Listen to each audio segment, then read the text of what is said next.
y me puso en contacto con una gente, con una chica en realidad, con Marcia, que es responsable del Museo Histórico Saavedra de la Ciudad de Buenos Aires. Así que le pedí y la invité a participar porque, bueno, ellos hacen una serie de charlas como que haces vos, Carlos, que hacemos nosotros de Secretaría, y se mostró muy interesante con lo que se está llevando adelante, así que es posible que Marcela se incorpore a la charla y está observando. Así que bueno, Bueno, nada, quería bienvenida. avisarles que tenemos Está bien. invitados. Además, el Museo Saavedra es un museo fantástico, fantástico, y tiene unas cosas increíbles. Ujú. Nada, y estamos preocupados, y es posible que haya algún acuerdo con, digamos, con el Museo Saavedra, el Museo Villa Gesell, de Don Carlos, de forma tal de poder traer algún paralelismo y alguna actividad conjunta, en el marco, ¿no?, de pandemia y de eso que está ocurriendo. Sí, sí, sí, qué bueno, qué bueno, qué bueno. Bueno, Marce, comenzamos. cuando Dale, vos me digas yo, ¿sí? ahí ¿Vamos a va. comenzar Sí, ya? sí. Sí. Bueno, eh, la charla de hoy que vamos a compartir, bueno, lo dice esta diapositiva que ustedes están viendo, son tres tipos diferentes de coleccionistas. Los tres son de Buenos Aires, bueno, que tuvieron injerencia en Buenos Aires, pero se diferencian, por lo menos dos de ellos, se diferencian bastante de lo que veníamos viendo, ¿no? Vamos a tocar a los Varela, Juan Cruz y Rufino Varela, que son importantes, o fueron importantes coleccionistas de arte de Buenos Aires. Ellos formaban parte de una dinastía, una larga dinastía patricia, ¿no? Viene ya desde Juan Cruz Varela, el poeta, que en realidad era tío de ellos, ¿no? O el padre de ellos, que fue Florencio Varela, y su madre, que fue Justa Cané. Una familia largamente tradicional, eh, metida en el tema de la poesía, del periodismo, fundamentalmente los Varela fueron los creadores del diario La Tribuna, y fue, entendámoslo, más o menos en la década de 1840 y 1850 fueron los adalides del antirrocismo, ¿no? Indudablemente radicados en Montevideo, y desde ahí punzaban claramente a través de su diario en contra del gobierno de Juan Martín. Después Aristóbulo del Valle. Aristóbulo del Valle fue un político muy destacado, un gran orador, político, era senador, pero es provinciano. En realidad, Aristóbulo del Valle nace en la ciudad de Dolores. No es como los demás coleccionistas que habíamos visto, de una familia patricia o de una familia de hacendados, y tampoco tiene una fortuna tan inmensa como los que habíamos venido viendo hasta ahora. Y Ángel Roverano es un claro ejemplo de los inmigrantes italianos. ¿Se acuerdan que en la charla anterior, cuando habíamos hablado especialmente de la colectividad española, bueno, en este caso de la colectividad italiana, los hermanos Roverano eran hijos de Ángel Roverano, un inmigrante italiano que llegó a Buenos Aires, hizo una fortuna especialmente con el tema tenía varias confiterías muy, pero muy importantes en la ciudad de Buenos Aires, hicieron una fortuna muy, pero muy importante, y Ángel Roverano se dedicó particularmente a la colección, y bueno, en realidad cuando él muere, lega todo al Estado Nacional. Vamos a entrar, entonces son tres tipos diferentes. Los tres son coleccionistas de arte en Buenos Aires, pero los tres tienen formaciones absolutamente diversas. No podemos compararlos ni con unos ni con otros, por eso claramente los junté en esta charla. Vamos a empezar en realidad por Juan Cruz Varela. Como decía, Juan Cruz Varela, que es el que ustedes están viendo a la izquierda, esta imagen, y su hermano, Rufino Varela, le llamaban el Manquito porque en una cacería había perdido el brazo izquierdo, fueron hijos de Florencio Varela, que fue un gran político argentino, bueno, claramente opositor a Rosas, por supuesto, radicado en Montevideo y desde ahí ejercía en el periodismo. Son hijos, como les decía, de Florencio Varela y de Justa Cané. Ellos fueron 13 hermanos y, bueno, obviamente estos dos personajes, tanto Juan Cruz como Rufino, más allá de tener una gran fortuna, porque además fueron hacendados, tenían importante cantidad de dinero y de leguas dentro de la provincia de Buenos Aires, se dedicaron concretamente a coleccionar. Juan Cruz intentó, pareciéndose a su tío, a escribir poesía, la verdad que nunca trascendió, y el mismo Mujica Lainez, quien estudió profundamente a ellos, porque además forma parte de la familia, ¿no?, que viene por el lado de los Cané. Siempre dijo que, bueno, que Juan Cruz, su gran mérito había sido un gran coleccionista, muy diferente a lo que es Rufino. Vamos a ver ahora claramente esa diferencia. Rufino se dedicó a coleccionar arte, y un arte muy, pero muy, llamémosle, delicado, exquisito, nada que ver con Juan Cruz. Juan Cruz coleccionaba de todo. En realidad, su casa, cuando ellos vuelven de Montevideo, después de la caída de Rosas, su padre había sido asesinado en Montevideo. El padre lo mataron según parece, no está demasiado claro, momentos antes de entrar a su casa, y que, bueno, muchos dicen que fue Oribe, que en realidad fue una decisión que tomaron los federales. Se instalan en Buenos Aires y ellos tienen una gran mansión en la avenida Alvear, al 2400, muy cerca del Libertador, que ya no existe, indudablemente.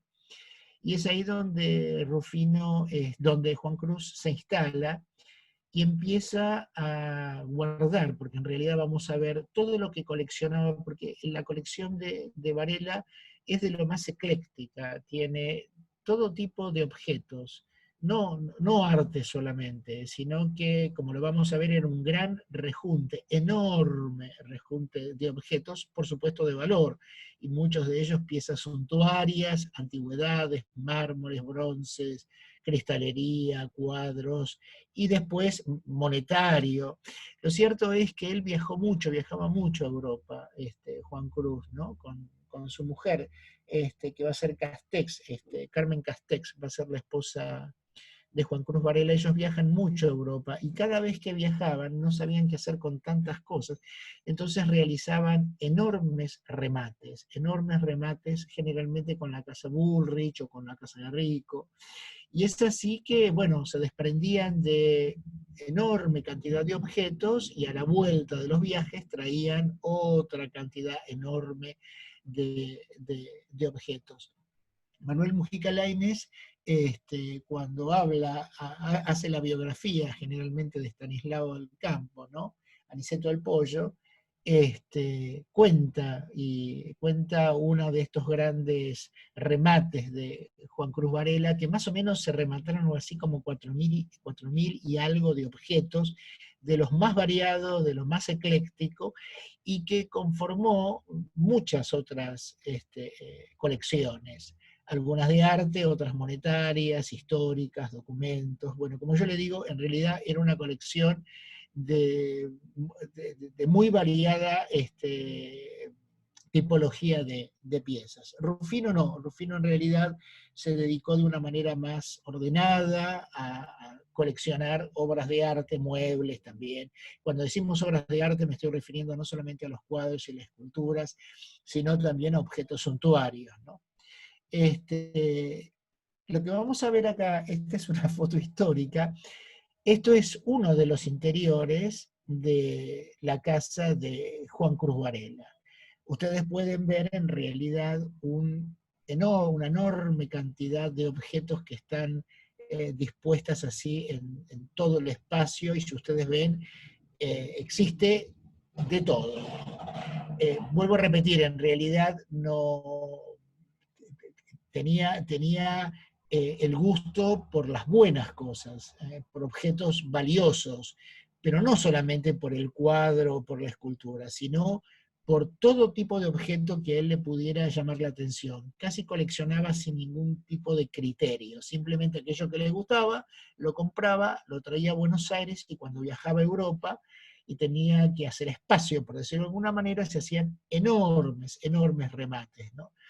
En el libro de Los Porteños 1, que es el libro, uno de los libros sobre coleccionistas que escribió Manuel Mujica Lainez, él a veces se pregunta, ¿no? Decía Mujica Lainez, ¿dónde habrán ido a parar tantos objetos valiosos? Porque se han perdido en la gran cantidad y en la enorme sucesión de remates. Muchos de ellos se perdieron y muchos han quedado en posesión de algunas familias o simplemente se han perdido, ¿no?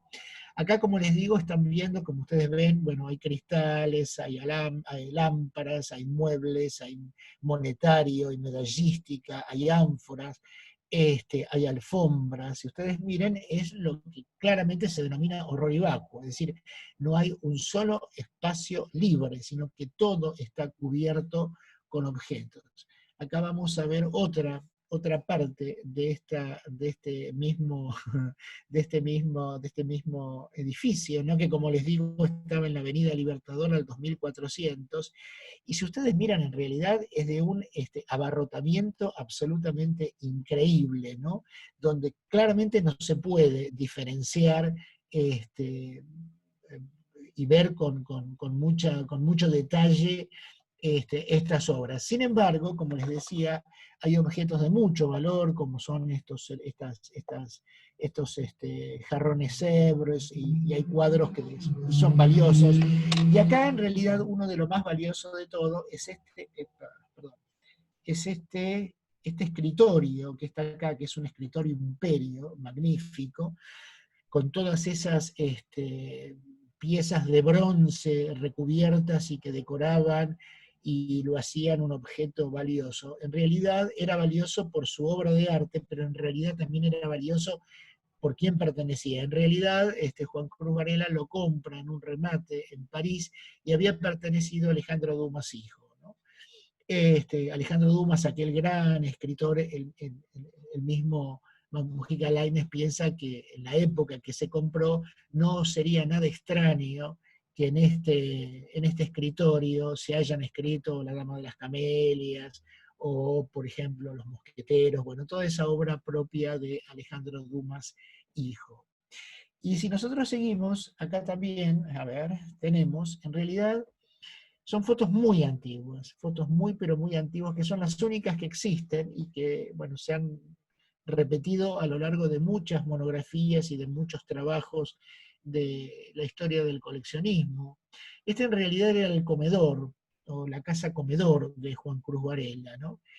Que suntuosa, por cierto, aunque la fotografía es en blanco y negro y bastante gastada, pero se nota no solamente la gran amplitud espacial que tiene este lugar, las alfombras, que eran muy particulares, y después algunos elementos que son valiosos de recordar. Por ejemplo, este tapiz que está acá, que era un tapiz que Juan Cruz Varela había traído de París. En realidad es un tapiz realizado sobre uno de los cartones de Van der Meuler, que fue un gran pintor del periodo flamenco, ¿no? Es una escena típicamente del siglo XVIII, se lo ve el rey previo a una cacería seguramente del ciervo o del jabalí. Era un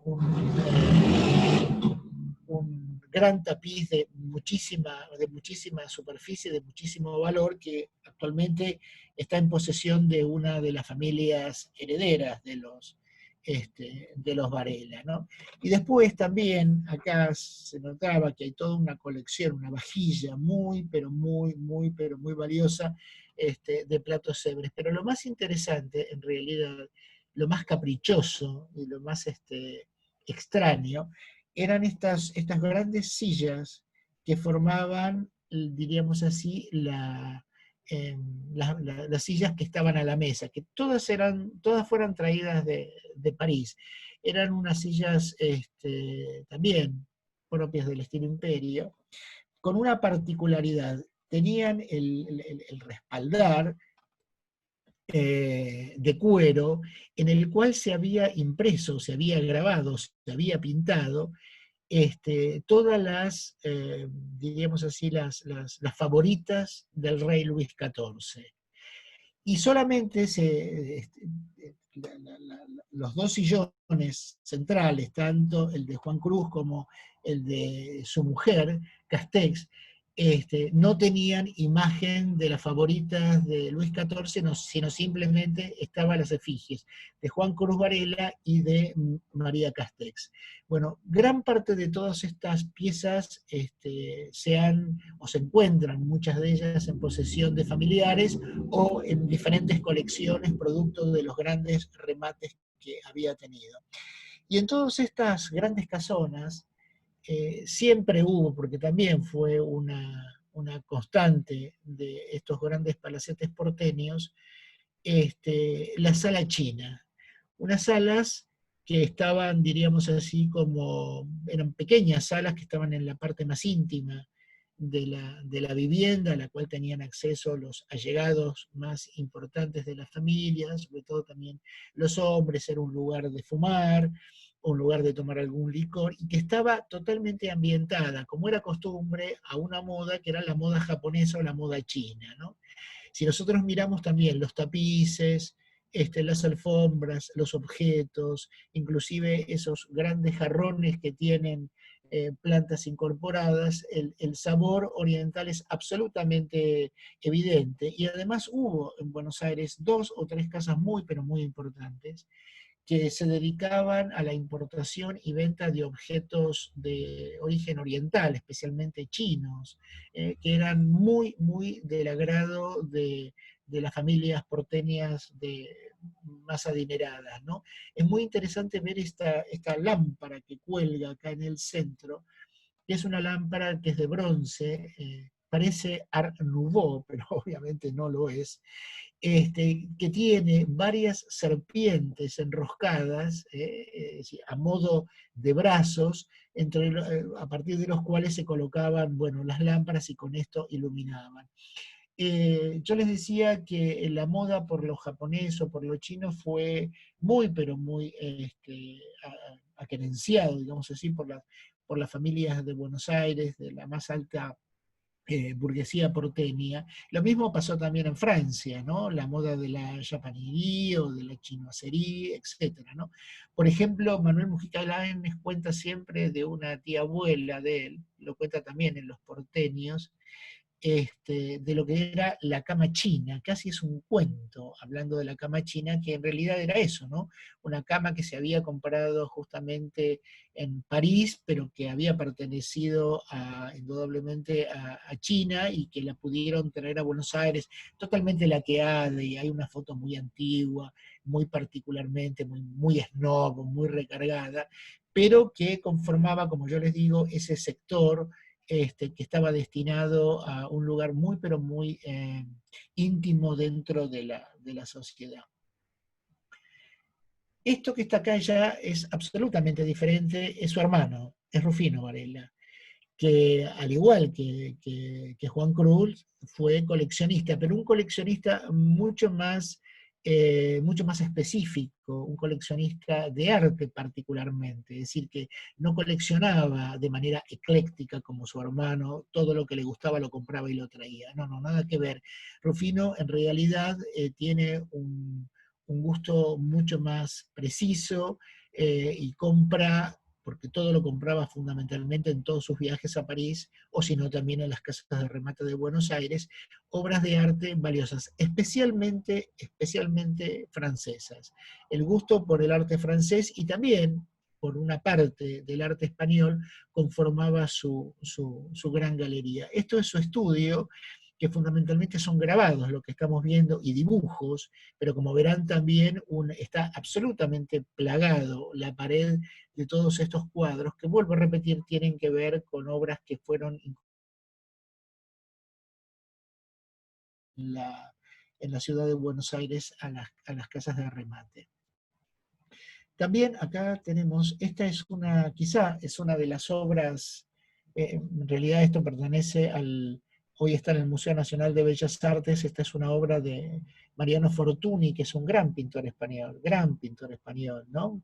Que se los denominaba o estaba dentro del grupo que se llaman de los modernos, ¿no? Como Pradilla, como Sorolla, como Zuluaga, Anglada Camarasa, bueno, todos ellos. Esto en realidad es una procesión, es una pintura bastante grande que hoy está en el Museo Nacional de Bellas Artes y que formó parte de la colección, como les digo, de Rufino Varela. Si ustedes miran van a ver que en realidad tiene una paleta no demasiado clara, pero sí la pincelada es muy rápida, es totalmente casi impresionista, porque Fortuny tuvo un acercamiento muy importante a este movimiento, si bien es cierto que no podemos decir que haya sido un impresionista pleno, en la última época seguramente. Y no, esta obra no es de acá, y por supuesto, como yo les decía, gran cantidad de pinturas francesas, Courbet particularmente, como estamos viendo acá un mar acurrullado, son muchas, yo en realidad he puesto una o dos, porque sería casi imposible hacer toda la muestra de los objetos de las grandes colecciones que conformaban. Es una pintura muy magnífica, es un cuadro pequeño en realidad. Courbet fue un pintor francés muy apreciado en Buenos Aires. En casi todas las grandes colecciones, llamémosle así entre comillas, de pintura moderna, nunca faltaba un Courbet. Un pintor que ha producido enorme cantidad de obras de una calidad absolutamente estupenda, una factura muy importante, una pincelada volátil. Está también dentro de ese gran movimiento del aire-librismo que precede a la aparición del impresionismo en Europa, ¿no? Y como yo le estaba contando hoy, porque hoy lo vamos a hacer más corto que todos estos días, en realidad la figura que indudablemente ha escrito más sobre todos estos personajes es Manuel Mujica Lainez, que además lo escribe desde dos lugares, lo escribe como crítico de arte, lo escribe como periodista, lo escribe como novelista, pero también como familiar. Si nosotros recorremos la obra de Mujica Lainez, que está dedicada especialmente a Buenos Aires, todos estos personajes, estos grandes personajes de las familias patricias que conformaron desde fines del siglo XVIII hasta más o menos 1950, bueno, Mujica Lainez se encargó, y él lo dice que realmente escribía sobre ellos, porque de no hacerlo se perderían todas estas historias. Algunas son biografías. En estos libros de los porteños, que son libros que para nosotros los que nos dedicamos a los coleccionistas son libros muy interesantes, porque hay una gran cantidad de datos que a veces en el trabajo académico, o en las monografías, o en las tesis doctorales, que abundan, y que están permanentemente apareciendo sobre la historia del coleccionismo en Argentina, se habla más desde la calidad, vuelvo a repetir, académica. Mujica Lainez juega con otro tema, y vuelvo a repetir lo que él decía, ¿no? Que decía que escribe sobre ellos porque de esa manera sabe que no se van a perder todas historias. Además, con esa pluma tan particular, tan irónica, tan barroca, que lo caracterizó siempre, ¿no? Y muchas veces con un humor muy ácido porque él escribía sobre la gente social a la cual él pertenecía. Esto es muy interesante decirlo, ¿no? Mujica Lainez venía también de una larga estirpe patricia de Buenos Aires, ¿no? Desde el fines del siglo XVII. Y cuando habla de todos ellos, a veces lo hace con una ironía muy particular, muy pero muy particular, que a quienes nos gusta, indudablemente son materiales muy interesantes para ver. Y nos vamos al otro personaje, al otro coleccionista, que es Aristóbulo del Valle. Como les dije, no era porteño. Aristóbulo del Valle era un provinciano, había nacido en Dolores, por supuesto, siguió su carrera de abogacía, se recibió en la Universidad de Buenos Aires, fue doctor en jurisprudencia, él tenía un estudio muy importante de abogados junto con el doctor de María. No era un hombre de gran fortuna, es decir, no venía de familias tradicionales como todas las que veníamos viendo en clases anteriores. Si bien es cierto que formaba parte de una clase social de élite, no tenía ese, digamos así, ese rango de estanciero, ni que sus fortunas venían por las herencias paternas o maternas. En realidad, el dinero que él hizo, que fue importante, lo hizo con su estudio, ¿no? En realidad él trabajó como diputado, trabajó como senador, viajó una sola vez a Europa, una sola vez cuando era senador, que pide licencia y viaja, y después no viaja más. Y sí se dedicó a comprar obras de arte muy particulares. La colección de Aristóbulo del Valle es una colección muy exquisita, y vamos a ver por qué. Fíjense que muere muy joven, en realidad, Aristóbulo del Valle. Él se casa con Julia Tejedor, que también venía de una familia, digamos así, de alto linaje, pero tampoco era una mujer de gran fortuna, ¿no? Cuando se produce la fiebre amarilla, él trabaja de manera muy asidua, colaborando, ayudando a la gente, a tal punto que él se contagia de la fiebre amarilla. Es un paciente recuperado, pero que le va a dejar una lesión física pero muy importante. Le costaba mucho caminar, ¿no? Y cuando ya se había consolidado en su trabajo como abogado, junto a de María, bueno, compran un terreno en la avenida Alvear, y ahí construyen una mansión importante, muy importante, no con las dimensiones que veníamos viendo, pero sí muy importante, que es la que está acá en el medio. Yo voy a tratar de mostrarla no la que parece el castillito, sino la que está al lado.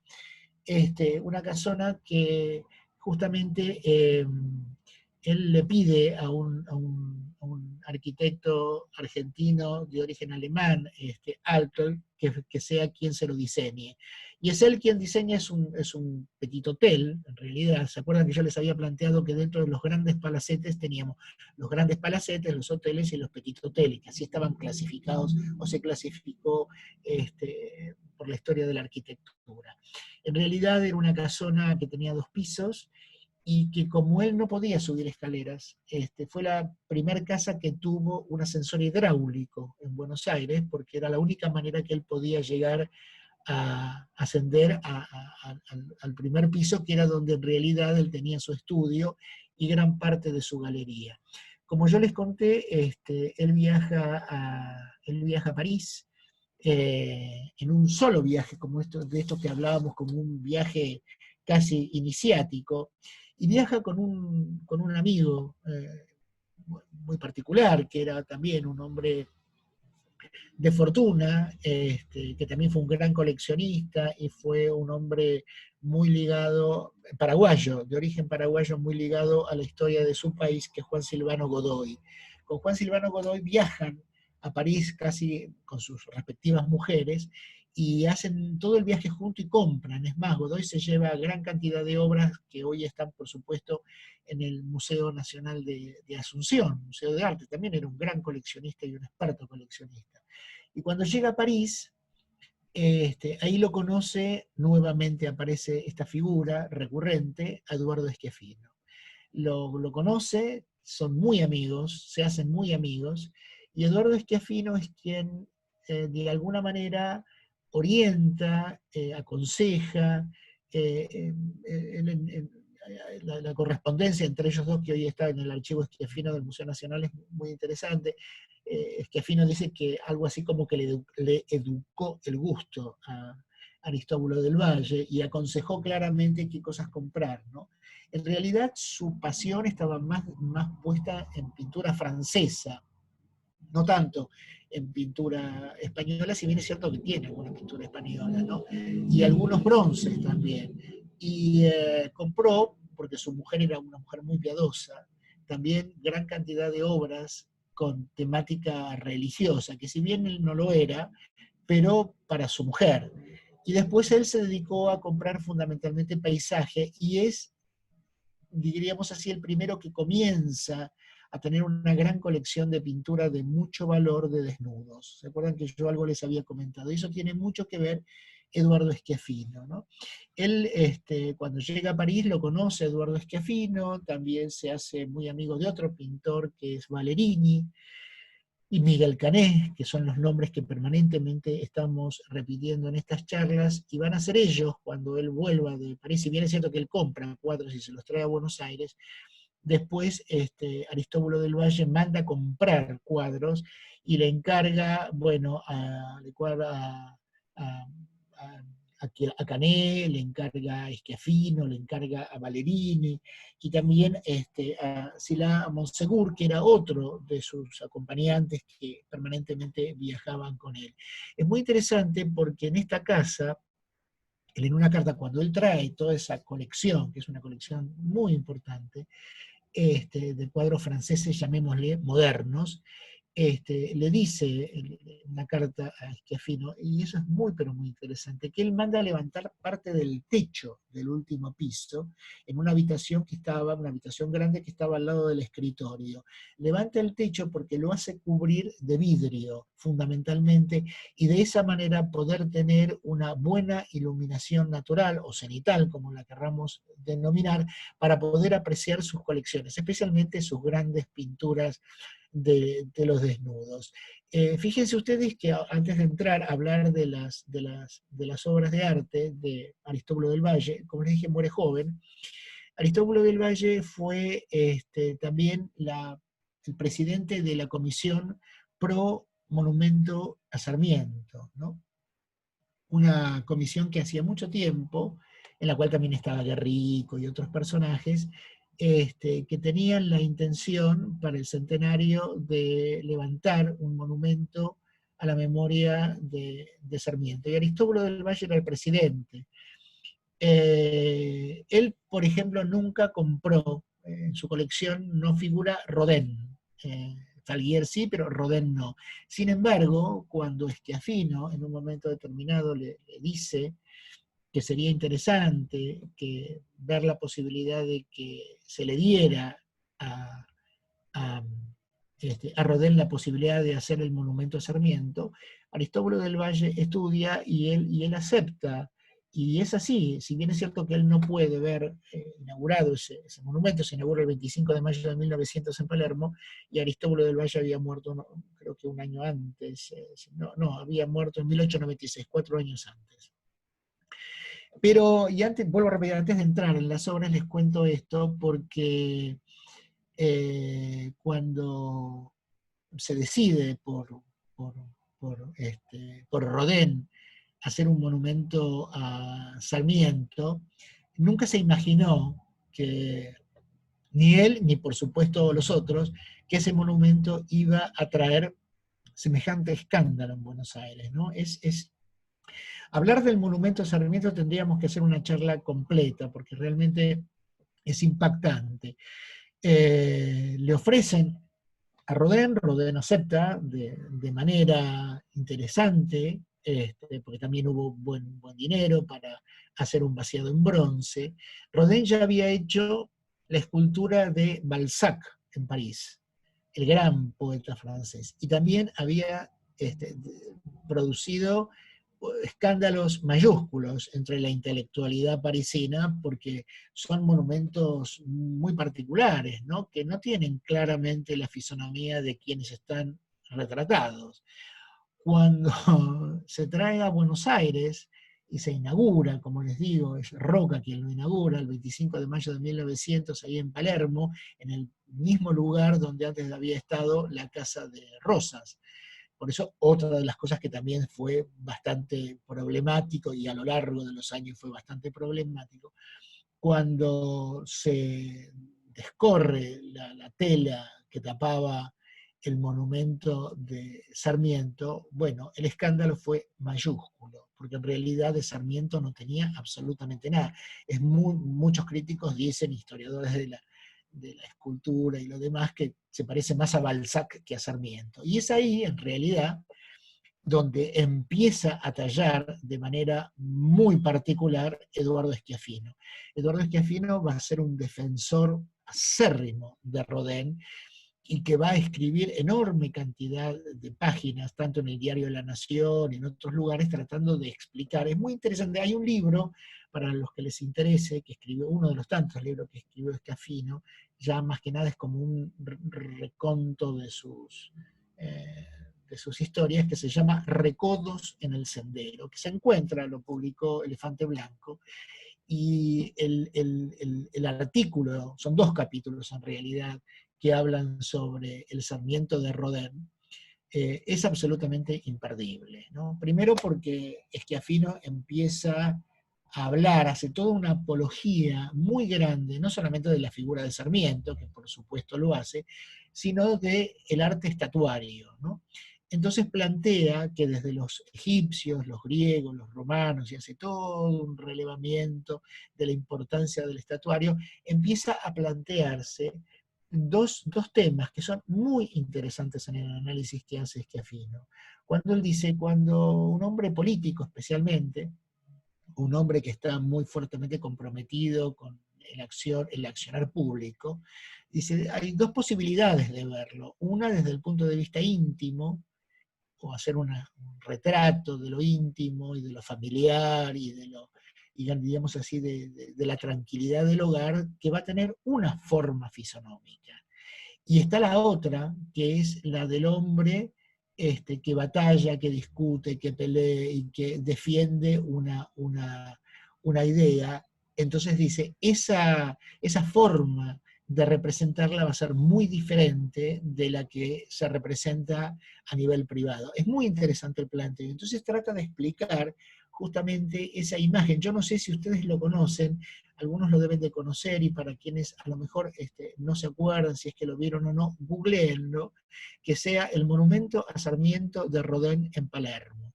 Es un cuerpo entero, es un monumento que se lo ve de pie, con todo el pelo ensortijado, porque obviamente Rodin no retrató al Sarmiento ya anciano, que estamos acostumbrados a ver en dibujos, en esculturas. Es un Sarmiento mayor, un Sarmiento casi ya en la ancianidad.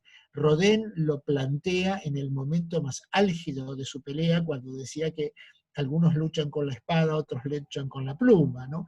Entonces la imagen de Rodin es una imagen, de Sarmiento de Rodin es una imagen casi, diríamos así, intempestiva, ¿no? Que a mí personalmente me gusta mucho, y me gusta mucho más allá de que Sarmiento no sea de los próceres uno de los que yo más quiera, pero la imagen que se lo ve, y sobre todo es muy interesante lo que plantea Schiaffino, que es una escultura, que es como hay que verla en realidad, y lo que se llama la escultura exenta, que hay que verla rodeándola, es decir, al cuadro uno se puede plantar frente al cuadro y ver, pero no va a ver más que, obviamente, un plano enfrentado al espectador. En cambio, la escultura permite varias lecturas simultáneas a medida que uno va recorriendo o va circundando la escultura, y tiene muchas maneras de poder ver. Y Rodin fue un maestro absoluto en eso. Entonces, si miramos al Sarmiento, tiene varios puntos de vista. La cabeza es lo más llamativo, es lo más intempestivo, porque se nota que era en un momento que lo representa de mucha euforia, ¿no? Y lo plantea con una capa puesta al hombro, no derrotado, grande, no digo derrotado, sino pero como anciano, como generalmente se lo suele ver, sino casi como un guerrero, plantado con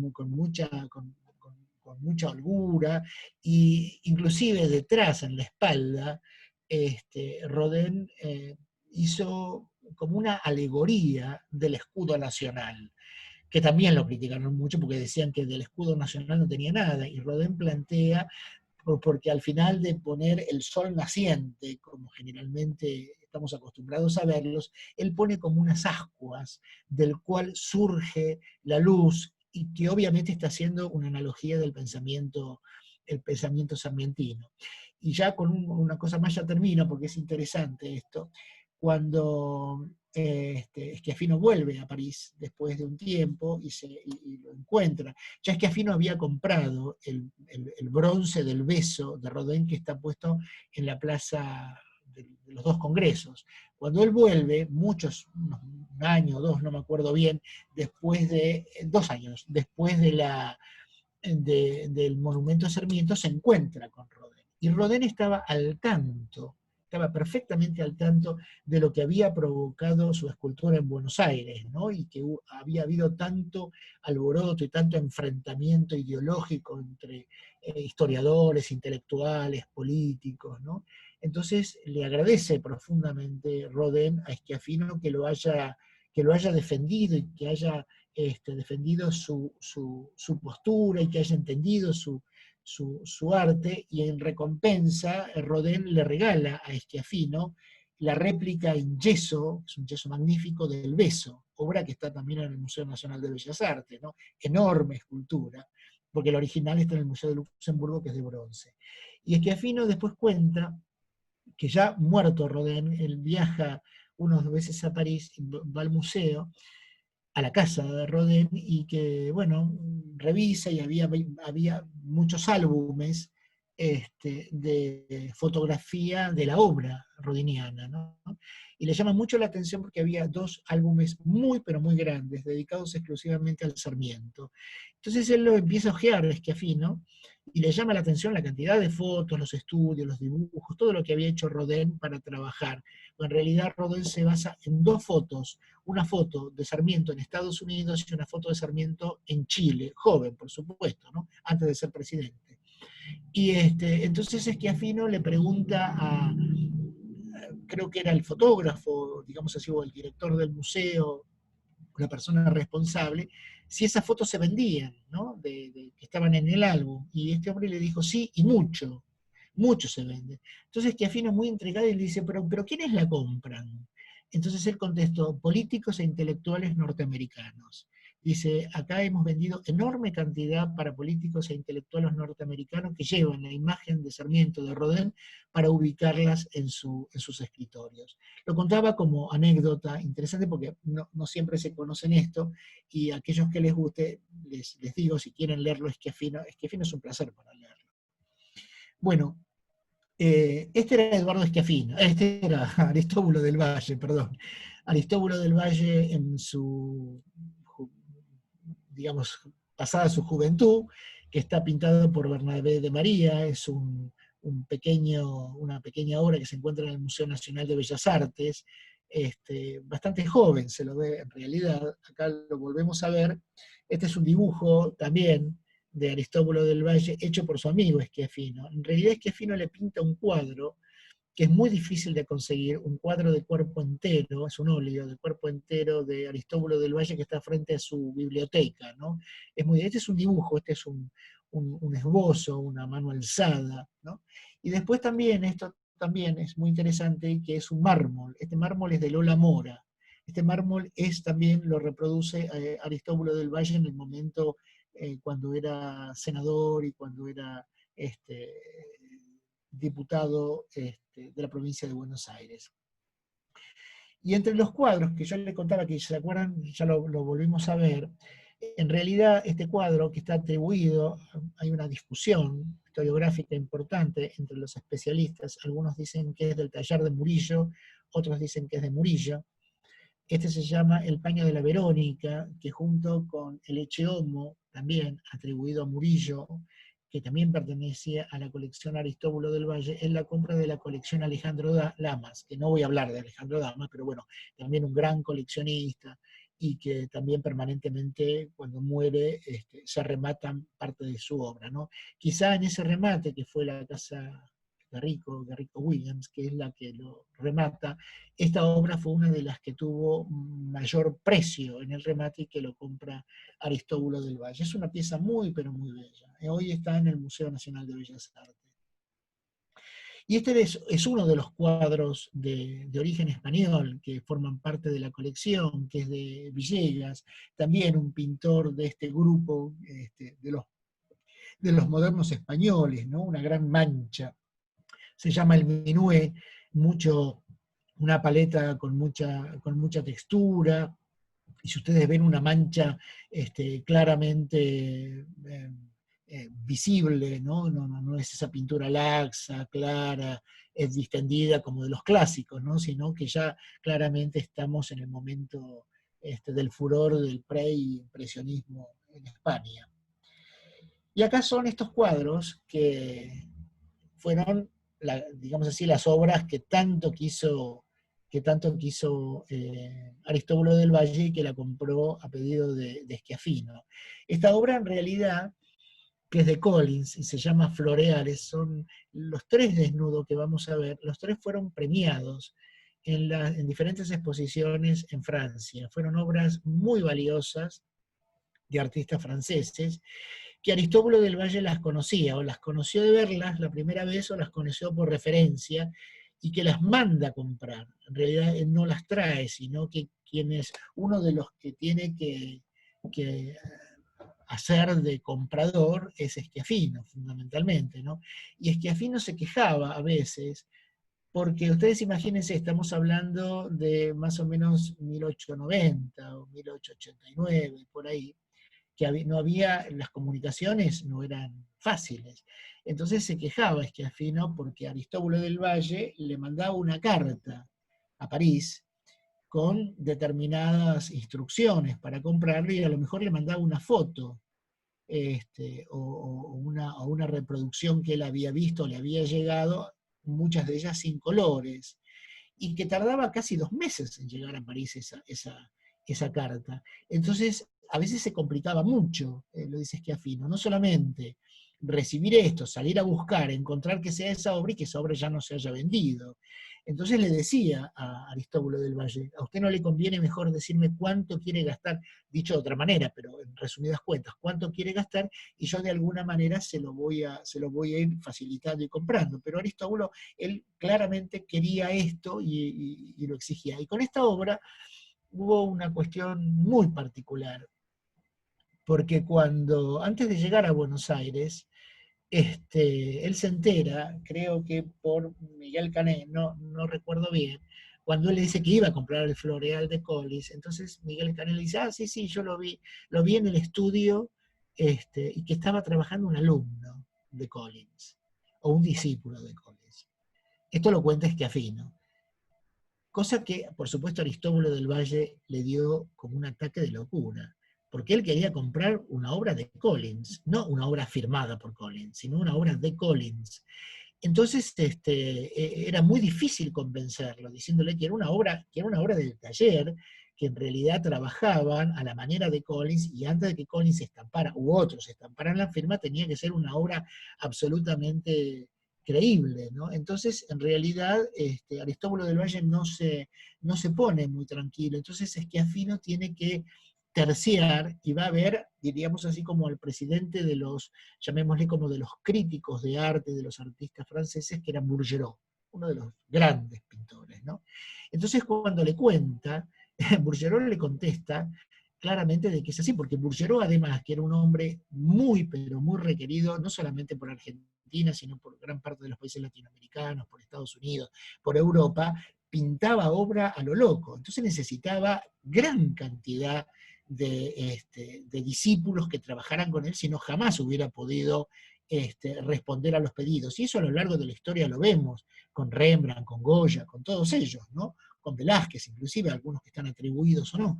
Entonces Bouguereau tiene que terciar y le manda decir, o le manda una carta, en este momento no me acuerdo exactamente bien cómo es, diciéndole de que no, que en realidad era una obra que, si bien es cierto que no la había pintado en su totalidad Collins, pero que Collins la daba por propia y por eso la firmaba. Y eso lo tranquiliza un poco Aristóbulo del Valle. Es una pintura realmente estupenda, ¿no? Que claramente hay dos tipos de pintura. El cuerpo de la mujer, que es bellísimo por cierto, Si ustedes los miran, la tersura, el color nacarado de la piel, la forma de trabajar la pincelada, no tiene nada que ver con el paisaje. El paisaje es una mancha, ¿eh? Es un repique de pequeñas manchitas de colores que van conformando todo, digamos así, todo el lecho en el cual está acostada esta joven, que mira de manera muy provocativa al observador. Es una pintura, digamos así, como caprichosa, por decirlo de alguna manera, porque en realidad puesta en el medio de este paisaje totalmente diferente desde el punto de vista del tratamiento plástico, pero indudablemente es la manera de pintar de Collins. Y este es italiano. Aristóbulo del Valle amaba Venecia, amaba profundamente Venecia. Y entonces llega a Venecia, llega con su mujer, llega con Godoy, y ahí entra a batallar Valerini, ese pintor argentino tan importante, ¿no? Y a veces un poco olvidado, de manera así, por el grueso del conocimiento, ¿no? Valerini lo convence, junto con Godoy, y Schiaffino también, de alguna manera, pero no estaba, creo que en ese momento en Venecia, lo invitan a conocer el taller de un joven pintor italiano, un joven pintor veneciano llamado Giacomo Fabretto, que murió muy joven. Fabretto murió a los 38 años, muy pero muy joven. Entonces, Aristóbulo del Valle va con su mujer, y entre las obras ve esto, ¿no? Que se llama Músicos Ambulantes. Es un cuadro, la diapositiva no dice, es un cuadro maravilloso, es un cuadro absolutamente maravilloso, está en el Museo Nacional de Bellas Artes, y Aristóbulo del Valle se queda asombrado, y se queda inquietante, porque quiere comprar esta obra. Entonces, no tiene el dinero que le pide Fabretto, que en ese momento había sido cotizado. Entonces Aristóbulo del Valle, como les decía, no tenía una gran fortuna, pero él se lo quiere llevar, ¿no? Y esta es una anécdota que también la cuenta Schiaffino, que Aristóbulo del Valle se va, digamos así, un poco triste del taller de Fabretto, si bien compra otra cosa, por no poder llevarse este cuadro, ¿no? Porque le faltaba dinero, ¿no? Entonces ahí cuentan de que la mujer, Julia Tejedor, cuando llegan al hotel, ella abre su arcón y debajo de toda la ropa saca el dinero que le faltaba y decía, esta ropa, esta plata yo la había traído porque me quería comprar encajes. Entonces le da ese dinero faltante a Aristóbulo del Valle, y de esa manera este cuadro entra a su colección, y después el Museo Nacional, cuando muere Aristóbulo del Valle, se lo compra a la viuda, ¿no? Es un cuadro magnífico, es un cuadro magnífico, magnífico. Las veces que puedan volver a visitar el Museo de Bellas Artes, no dejen de visitar este cuadro, porque no se van a arrepentir. La diapositiva está muy velada, no se ve los colores bien apastelados como tiene esta obra, ¿no? Esta es otra pintura, también, es de Luminé, que se llama El Rapto. No, este no es El Rapto, este es de Roll. Este se llama La Mujer y el Toro, que también había provocado una enorme cantidad de críticas cuando se hizo esa exposición, ¿se acuerdan? En el Palacio Hume, en Buenos Aires, que fue la primera vez que pusieron todas las obras de los grandes coleccionistas, y que muchas mujeres piadosas, amigas de su mujer, inclusive lo presionan a Schiaffino, ¿no? Diciéndole cómo podía poner estos desnudos, porque en realidad el desnudo femenino se entendía que fueran vírgenes mitológicas o que fueran idealizadas, pero no mujeres absolutamente realistas. Esto casi podía entenderse como lascivia, inclusive hasta como pornografía. Y muchas de las mujeres estas que conformaban el grupo de Santa Cecilia, que presidía la esposa de Aristóbulo del Valle, medio que lo conminan a Schiaffino, diciéndole que no van a permitir que saque todos esos cuadros desnudos, y Schiaffino le dice, o con los desnudos o directamente levanto toda la obra, y no se hace la muestra, ¿no? Y bueno, obviamente tuvieron que aceptar, y es así como, bueno, esa gran cantidad de desnudos que estuvieron presentes, y que a diferencia del de Guerrico, que si bien ustedes se acuerdan, Diana Sorprendida, No es un desnudo como este, donde claramente hay una relación muy particular entre la chica y el toro, la posición, la mirada, pero es una pintura magnífica. Esta también ganó premios en la exposición de París, y ustedes miran también, este grupo, ustedes miran lo que es el fondo, las manchas que conforman todo el follaje y toda la floresta que se encuentra alrededor de esta pintura. La joya, indudablemente, la joya de la colección es esta, ¿no?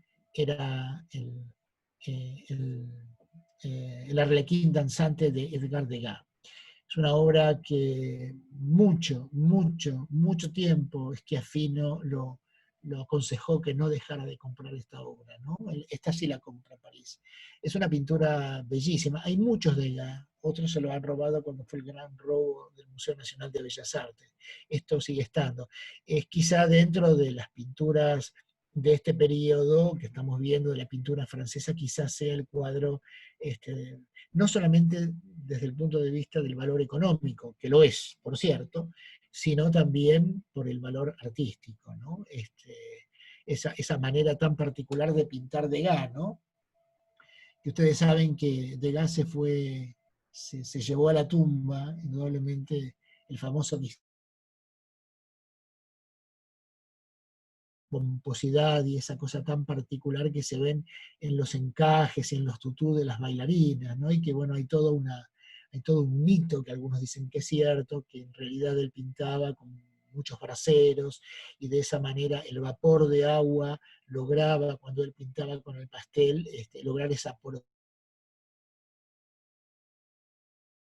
de otra manera. Bueno, más allá de si era cierto o no, aunque gran parte de los críticos dicen que sí, es una obra absolutamente magnífica. Este es el Rapto de Luminé, es otro de los cuadros también, que bueno, tampoco la diapositiva, y que está en realidad es un cuadro repintado, ¿no? Porque en realidad el título original de este cuadro se llamaba El Ahogado, y tiene que ver de que, bueno, justamente este hombre, que parece un galo en realidad, rescata del agua a un hombre, a un soldado que estaba semi-ahogado. Bueno, Luminé, el gran pintor, indudablemente recrea este cuadro, es decir, lo vuelve a repintar de otra manera, y pone, en realidad, más que a un ahogado, a un rapto, a una mujer, como una, indudablemente tienen que ver con la Sabina, con la historia de las Sabinas, a esta mujer desnuda que se encuentra así en esta diagonal, y que este hombre, bueno, la tiene enganchada por su cintura, y si ustedes miran, es un escorzo magnífico, esta pintura toda pintada en diagonal, ustedes miran la fuerza, la virilidad, y digamos así, la tensión que se ve en las piernas del raptor, y la desesperación de ella al ser raptada. Y también es un desnudo que indudablemente de mitológico, de idealizado no tiene nada, sino que indudablemente es una mujer más cercana a la realidad que a la mitología. Pero es un cuadro magnífico también, y también está en el Museo Nacional de Bellas Artes. Y no compró pintura argentina, en realidad. Las dos pinturas argentinas, por lo menos que están registradas, fueron dos de Schiaffino. Una es este es un retrato de Eduardo Schiaffino que se llama Margot, que es un retrato muy lindo, es un retrato chiquito. Yo no sé, bueno, no se van a acordar, pero cuando yo mostré la evolución del Museo de Bellas Artes ahí en el pabellón argentino, hay un cuadro muy chiquitito abajo, yo le decía, este es el Margot de Schiaffino, es un cuadro muy bello, muy chiquito, la profundidad de la mirada, y también se llama Después del baño.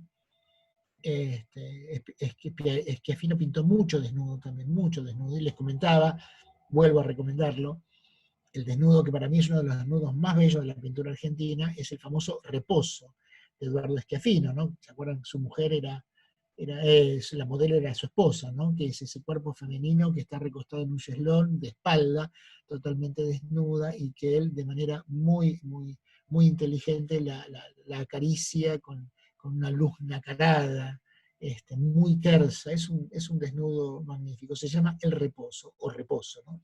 Bueno, este también es el otro Schiaffino que compra Aristóbulo del Valle, de él, y que se llama Después del baño. Y ya nos metemos con el otro, con Ángel Roverano. A Roverano quizá, a lo mejor, a algunos les suena el apellido por el famoso pasaje Roverano. En realidad, cuando nosotros en Buenos Aires, o cuando uno camina por Buenos Aires, especialmente por la Avenida de Mayo, pegado al Cabildo Nacional, o al Cabildo porteño, hay un pasaje, hay un edificio que es un pasaje que une la Plaza de Mayo con Hipólito Yrigoyen, que se llama Pasaje Roverano. Y que después, mucho tiempo después, imitando de alguna manera esto, va a venir el pasaje Barolo. Bueno, en realidad, este es el pasaje Roverano, esta era la casa de Ángel Roverano, esta que está acá, le estoy marcando con el cursor. Ángel Roverano es el hijo de un inmigrante italiano que llega a Buenos Aires como gran cantidad de inmigrantes, españoles e italianos, y que instala una serie de confiterías estratégicas. Por ejemplo, una al principio, que estaba donde hoy está el pasaje al costado, porque el padre había visto que en el Cabildo de Buenos Aires en realidad era como si fuera un tribunal de justicia.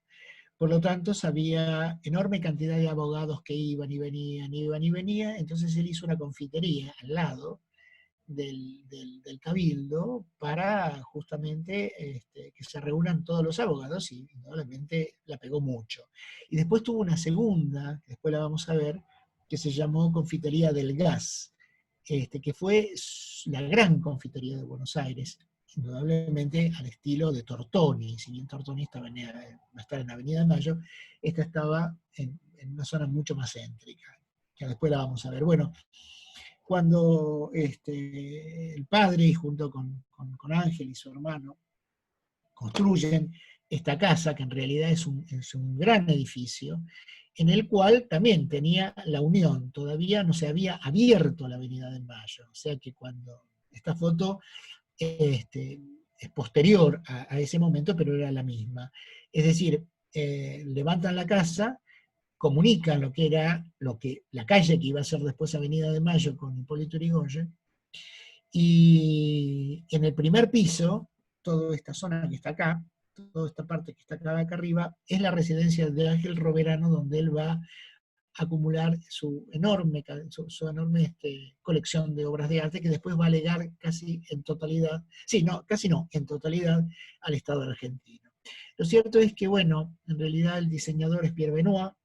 Después, cuando se abre la Plaza de Mayo, con Torcuato de Alvear, la familia Roverano, sabiendo que iban a tener que demoler gran parte de algunos de los edificios que estaban ahí, porque justamente ensancharla y hacer la gran avenida, que inclusive cortan parte de lo que es el Cabildo, la familia Roverano le dona, le regala, o le da, le ofrece a la ciudad de Buenos Aires, a la municipalidad, de manera gratuita, que no querían que lo resarcieran a él, el espacio para que se pueda abrir. Lo único que le pide Roverano a la municipalidad a cambio es que la municipalidad indemnice a todos los negocios o empleados que estaban en esa casa y que se iban a ver absolutamente perjudicados con la pérdida de esta parte, ¿no? Entonces el edificio es como que cambia, y el pasaje Roverano tal cual lo conocemos hoy, que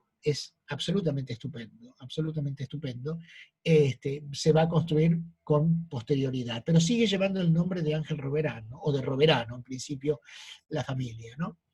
Esta es la confitería de gas, esta es la gran confitería de la familia, que fue la primer confitería. Si ustedes miran van a ver que acá hay todas unas lámparas a gas, una de las primeras lámparas a gas con que iluminaban toda esa calle, ¿no?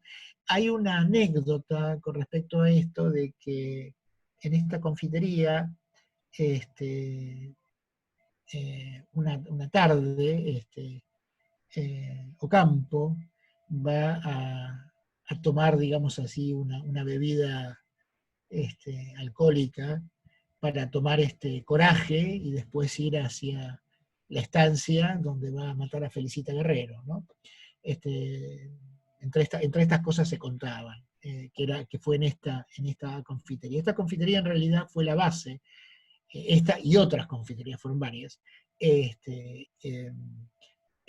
le dieron la base de fortuna. Roverano viajó mucho por Europa, mucho por Europa, y es más, muchas donaciones que él hacía las mandaba a hacer a través de un albacea o una persona que lo representaba en Buenos Aires cuando se daban a, al Estado, sobre todo cuando se abrió el Museo Nacional de Bellas Artes, ¿no? Que él manda buenas donaciones. Ahora vamos a ver algunas obras. Esta es una obra que a mí me encanta. Nosotros casi no vimos pinturas de mujeres, en realidad, ¿no? Esta es Juana Romani, que en realidad no es Juana Romani. El nombre verdadero de ella era Juana, no me voy a acordar el nombre ahora, Juana Carlesiano. En realidad fue una joven que era, digamos así, como modelo de varios pintores importantes de Italia, de Roma particularmente, pero ella también tenía mucho talento, ¿no? Y pinta una gran cantidad de cuadros, especialmente de mujeres. Esta se llama Mujer Oriental, como si fuera en una arena. Es una pintura muy, pero muy linda, ¿no? Esta también está, bueno, toda la obra de Roverano está en el Museo Nacional. Esta, ¿cuál es esta? Esta es la de Scorach, ¿no? Sí, Domenico Induro. Esta es una pintura italiana que se llama La Modelo, que es una pintura absolutamente clásica, voy cambiando. Este es un pintor español que se llama El Aprendiz, del mismo estilo, del mismo grupo de pintores españoles llamados los modernos, que fueron tan adeptos varias de las grandes colecciones o coleccionistas de Buenos Aires. Esta es una obra que a mí me gusta mucho, que es de Barbazani, que se llama Noche de Valpurgias. También es de un pintor español, de Mariano Barbazani Larguerella. Es un cuadro apaisado, con mucho dramatismo. Si bien es cierto que Barbazani se quiere alejar un poco del atenazamiento que había dejado Goya, con todos los temas característicos del aquelarre, de las brujas, etcétera, que tan maravillosamente había pintado, y es un cuadro muy lindo cuyo centro indudablemente es este burro que está acá volando con este íncubo, creo que debe ser, y acá todos estos personajes, formando así el gran aquelarre de Valpurgias. Él lo pinta inspirado indudablemente en la novela del Fausto, la obra de teatro, ¿no? Del Fausto de Goethe, donde habla justamente de las Valpurgias. Y quizá este debe ser uno de los cuadros más importantes del que es de Pradilla, ¿no? El gran pintor español. Que también hay una historia, este es un cuadro imponente, que en realidad la obra que estamos viendo nosotros es una copia de Pradilla, por supuesto, pero acotada del cuadro original que Pradilla pinta en España. En realidad, la obra original se llama Juana la Loca y el traslado de Felipe el Hermoso, esa historia tan tremenda, ¿no? de la reina de España que enloquece al morir su marido y que lo hace peregrinar por gran parte del sur de España, ¿no? Bueno, la obra grande que hoy está en el Museo del Prado, que es mucho más grande que esta, también había ganado un premio absolutamente importante, y que varias veces Pradilla ha pedido, como muchos lo hicieron también, ¿no? Reduce en tamaño el cuadro y de esa manera es más fácil venderlo a un particular que para un cuadro que está en el museo. El Museo del Prado es muy, pero muy grande este cuadro. Sí, bien es cierto que la temática es la misma, se la ve a la reina frente al féretro, porque ellos viajaban generalmente de noche, llevando y portando el cuerpo de Felipe el Hermoso a lo largo de toda la zona del sur de España, ¿no? Es una historia tremenda, ¿no? Pero el cuadro es un cuadro de muchísima envergadura. Y a mí, de toda la obra, esta es la que a mí me parece más imponente, ¿no? Este es de Louis Barras, que es un escultor francés, que pasó lo mismo, también el original es más grande, y este es también hecho en mármol, pero más pequeño. También se llama El primer duelo, es casi como una piedad, ¿no? En realidad es un tema bíblico, ¿no? Es Adán y Eva con el cuerpo de Abel, asesinado por Caín, de un dramatismo, pero lo interesante, si ustedes miran, van a ver que el personaje masculino, Barrial lo transforma en un galo, más que en un personaje mitológico, o sea que lo saca del concepto mitológico y lo mete en la historia humana, ¿no? Hay mucho, es una escultura, a mí me parece absolutamente extraordinaria por el dramatismo, la belleza. Está en el Museo Nacional de Bellas Artes, ¿no? Que también lo donó él. Eh, de, una, de una gran dulzura, de un gran dramatismo, la mirada totalmente casi este, casi como que no tiene ningún sentimiento, sin embargo brota el dolor en el rostro del hombre, ¿no? Que vuelvo a repetir, es un galo más que Adán, la dulzura increíble de la madre o de la mujer besando la frente del hijo muerto que ellos trasladan, ¿no? Como les decía, esta obra que estamos viendo tiene tamaño natural. La obra original tenía 2 metros de alto y está, creo que en el Museo de Luxemburgo, si no me equivoco, y que Barrias hizo calcos en yeso y también hizo 1 o 2 versiones en mármol más pequeñas. Esta es la que llega a la colección de Roverano, y Roverano la dona al Museo Nacional de Bellas Artes. Y también él tenía por este escultor, Leonardo Bistolfi, tenía una apreciación, bueno, debe ser de paisano, ¿no? Porque era un genovés también. Y esta es una obra muy linda que se llama La belleza de la montaña, muy simbolista, también está en el Museo Nacional de Bellas Artes. Pero Roverano, ustedes fíjense que yo hasta ahora no mostré, salvo los palacetes, que lo pude haber hecho en realidad, que muchas veces cuando uno habla de los palacetes, dice los palacetes de Buenos Aires, las estancias de la provincia y las bóvedas de Recoleta, ¿no? Que en general son como elementos casi digamos así, como necesarios, ¿no? Si uno pasea por el cementerio, me sale el Museo de la Recoleta, que es como si fuera el Museo de la Recoleta, ¿no? Si uno pasea por el cementerio de la Recoleta, las bóvedas son absolutamente increíbles, ¿no? Al estilo del Pierre Lachaise de París, etcétera, ¿no? Pero les voy a contar otra historia, que en realidad es una historia, muy poca gente lo conoce, a lo mejor hay gente que la conozca, ¿no? Pero bueno, yo lo reitero porque a mí siempre me llamó la atención de los Roverano esto. También con mucho dinero, como les decía, Ángel Roverano con su familia deciden tener una bóveda en la Recoleta, como era acostumbrado para las grandes familias patricias o para estas grandes fortunas de inmigrantes, ¿no? Entonces él manda a construir en Italia, la manda a hacer esta bóveda. No, esta no es, perdonen, perdón, pero esta es la de Chacarita. A ver, esta está mal puesta, discúlpenme.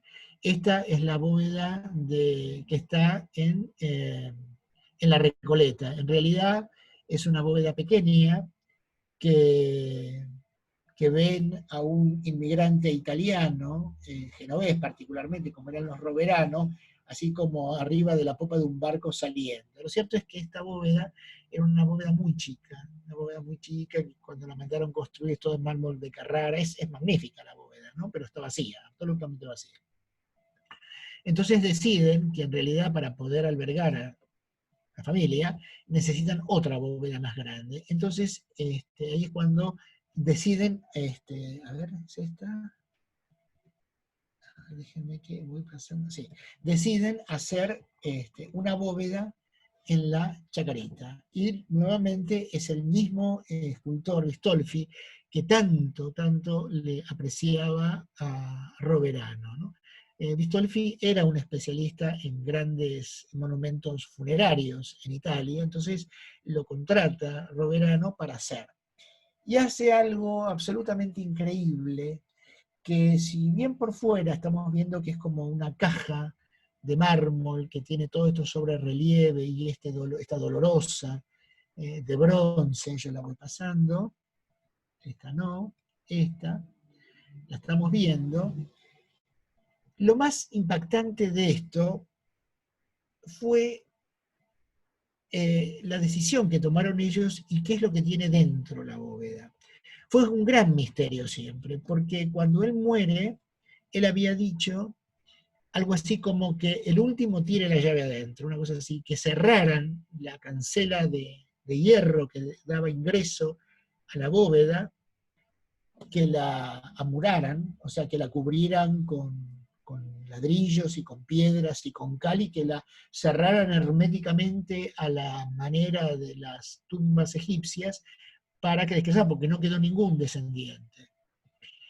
Pero también se tejieron muchas historias, inclusive algunos familiares de los Roveranos de Italia tampoco aceptaron esto, porque decían que el interior tenía una gran fortuna, que el interior tenía, en realidad, las únicas fotos que existen, porque no hay posibilidad y no se puede entrar y quedó cerrado y no se pudo comprobar esto, son del año 24-25, cuando un periodista y fotógrafo del diario, creo que La Nación, logra persuadir o sobornar, no se sabe bien, a uno de los guardias que tiene el cementerio e ingresar a la bóveda y sacarla. Son las únicas fotos que existen. Por más que busquen, son las dos fotos que yo voy a mostrar, que están acá. Esta es una, este es el interior, una de las partes del interior de la bóveda, donde decían que en realidad, si ustedes ven estas grandes columnas, son columnas de mármol, hay mucho mármol de Carrara, inclusive hay medallones que dicen que son de oro.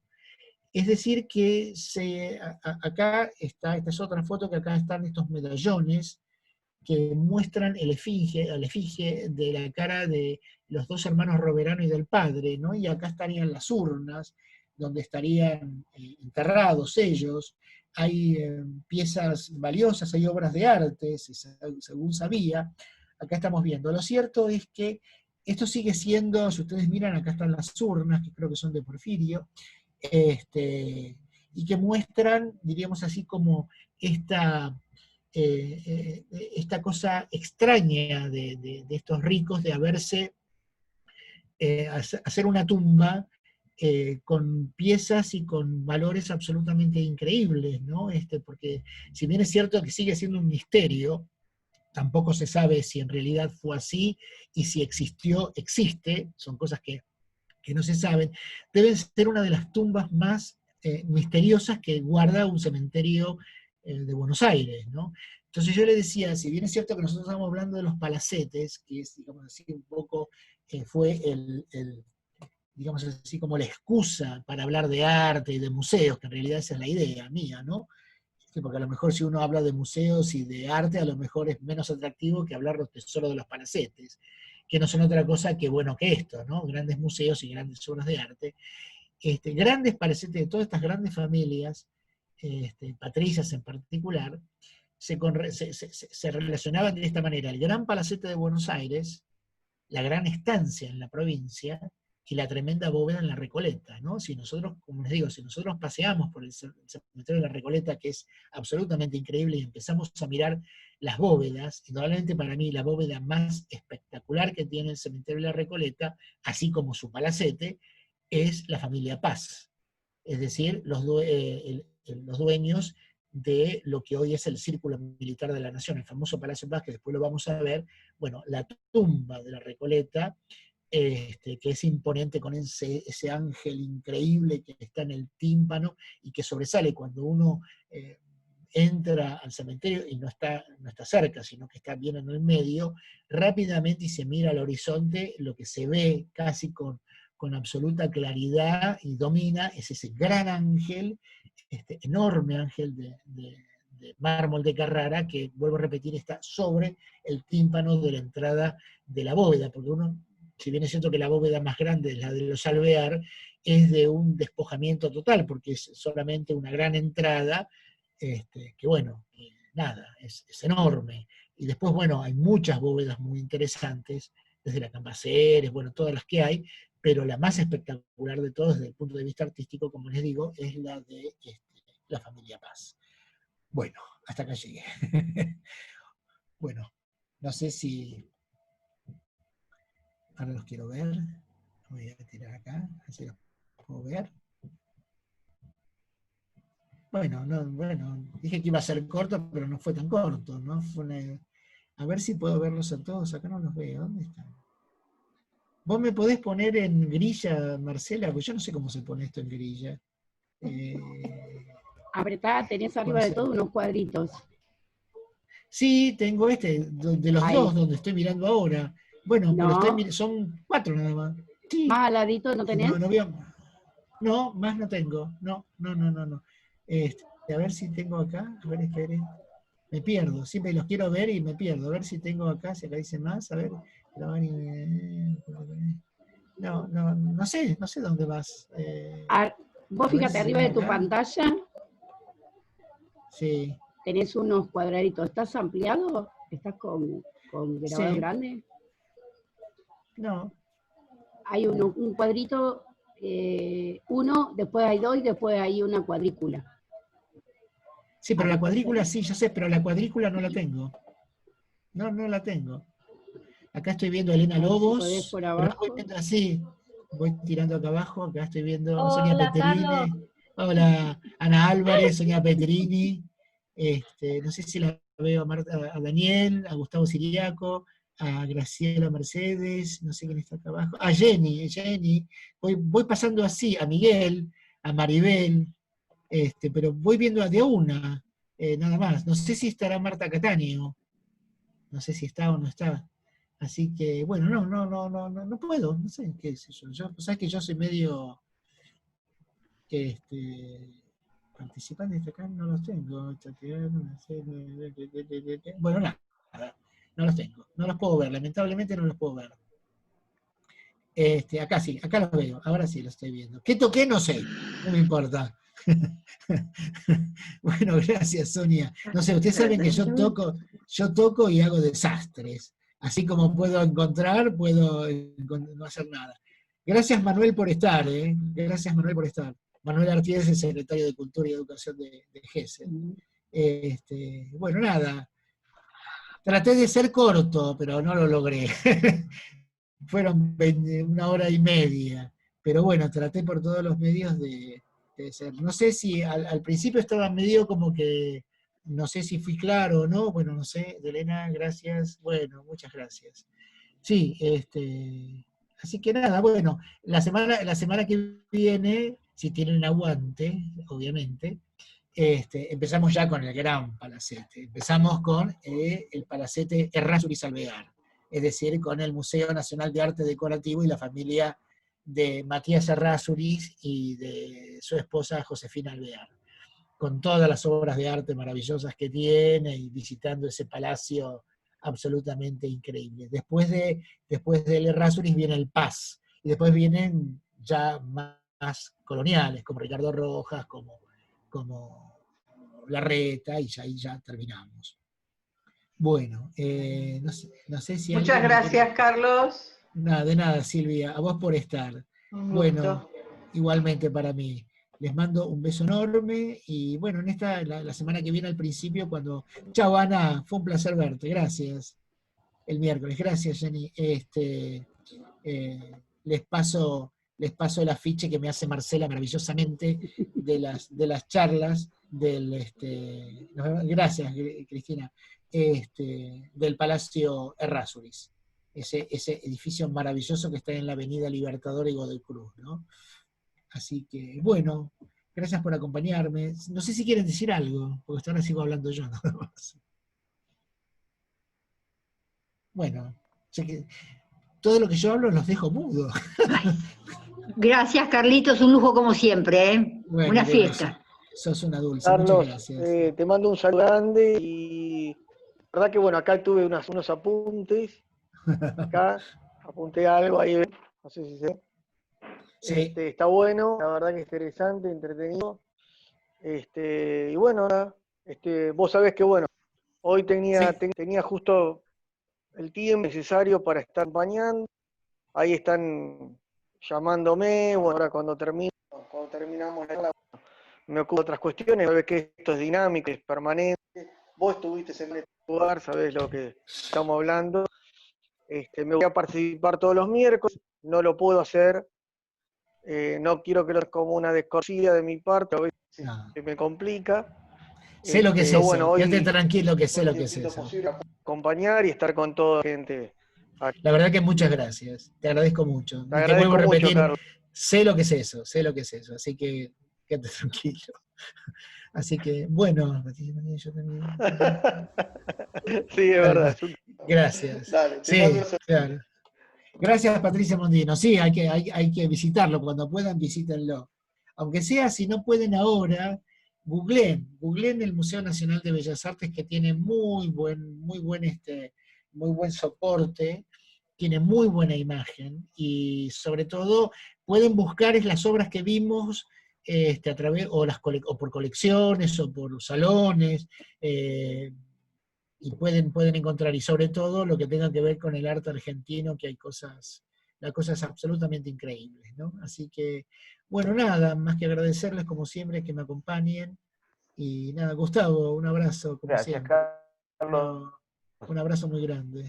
Muy importante la charla. Te digo que el Sarmiento me sacó la cabeza. Bueno, Tenés que hacer una charla de mírenlo, Sarmiento. Estuvo muy bueno. Muy bueno. googleen la imagen del Sarmiento, es muy impresionante. Además, Muy ustedes linda saben historia. sí, ustedes saben que cada vez que se cumple un nuevo aniversario de Caseros, eh, eh, aparece el monumento aparece manchado de sangre, lo mismo que el monumento de Lavalle, que está ahí en Tucumán y Libertad, frente al Teatro Colón, también, ¿no?